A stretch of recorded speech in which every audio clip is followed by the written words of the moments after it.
In this video, we'll try and understand what is China's gain from the Russia-Ukraine conflict. See, the first thing that we need to understand is China and Russia's relations. They're not really allies, but they have a good business relationship. If you read many Western media's news articles, you will see that the Western media actually portrays Russia as someone who slightly fears China. But in reality, that is not the case. Of course, China has a lot of money. It is economically very strong. But Russia is still significantly militarily superior. Both the countries share a unique relationship. They have a good business relationship. And they are also heavily invested in each other. But at the same time, both the countries carefully observe each other's moves. More importantly, Russia keeps an extra eye on China, because Russia is aware of Chinese political communism mindset. That is why you will also see that Russia keeps China at an arm's length on sensitive policy issues. Even the Russian security services use very little Chinese technology. Even Russia has accused China many times of reverse engineering and copying a lot of Russian military hardware. So you see, Russia and China are not natural allies, but they have similar interests, and they are weakening the transatlantic partnership, countering the US soft power, undermining European togetherness, and challenging American hegemony. Russia and China also are on the same page when it comes to countering the ideological game of the Western institutions and governments. But at the same time, Russia keeps China at an arm's distance. This means that today Russia wants to keep China in check. One of the options that Russia has is to cut oil supplies, coal supplies, and other minerals to China, so that China behaves how Russia wants. Similarly, Russia's economy depends on the sale of oil and gas, military hardware, and minerals, so both the countries keep each other in check.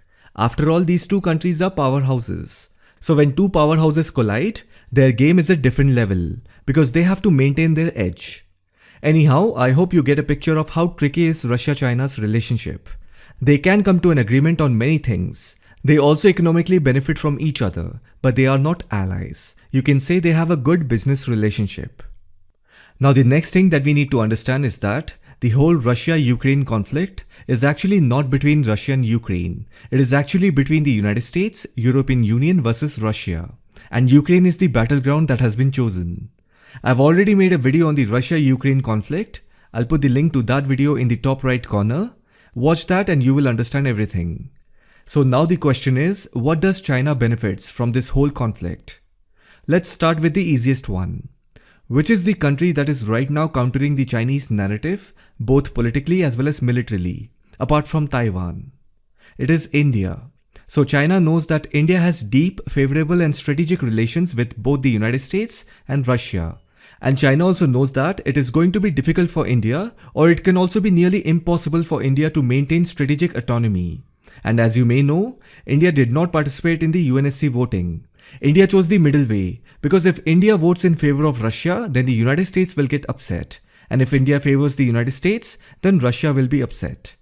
So anyhow, India will balance both, and India is very good in diplomacy. So that is not the problem. However, for China, you can think of it as an interest, because right now America's full attention is towards Europe. And that is actually not good for India, because this Ukraine conflict is distracting the United States from the challenges posed by China in the Indo-Pacific region. So this is point number 1. Now coming to point number 2. If at all the Russia-Ukraine conflict escalates, let's say it turns into a full-fledged war, then it is going to be very difficult for India, because right now India has chosen the middle path by not taking any side. If at all tomorrow India is forced to take a side, and let's assume if India chooses the United States, then you must understand that currently Russia is India's primary defense partner. Many of Russian military equipment, weapons are currently operational in Indian military services.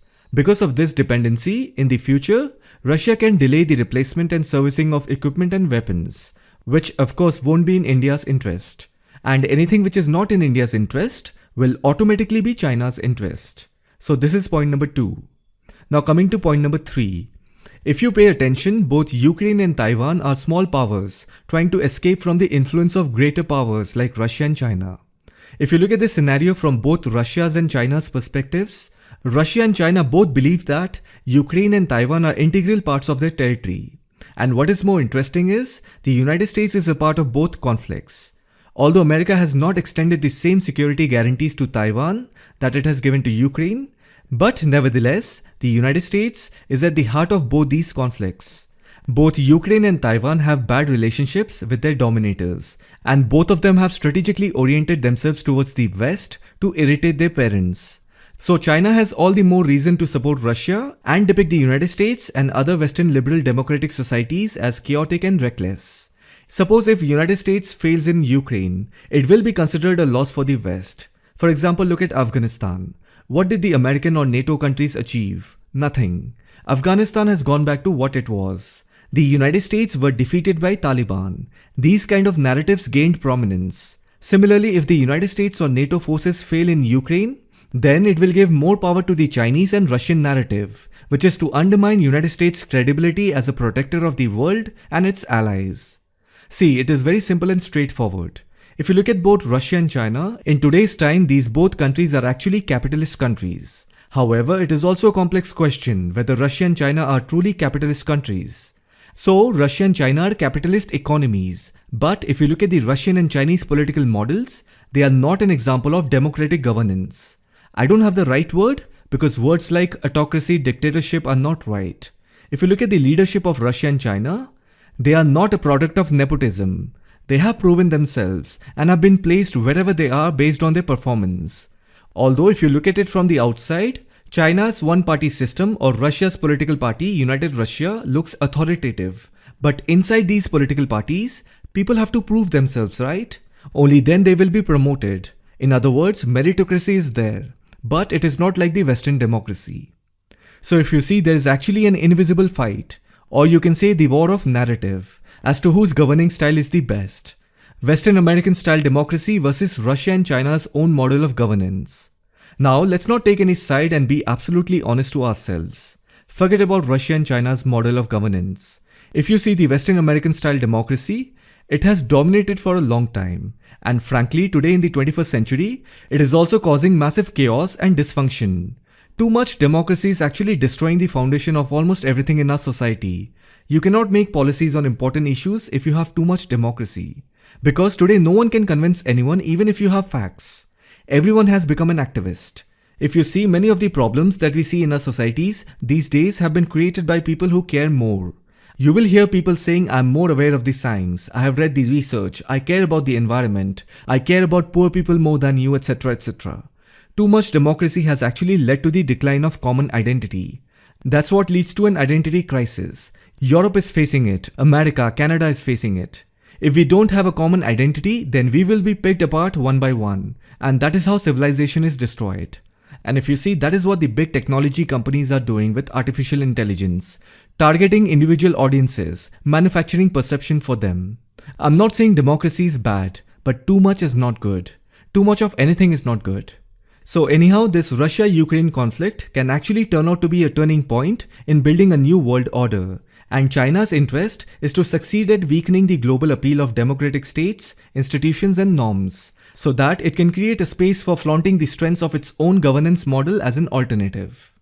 I hope you found this video informative. Thank you for watching it.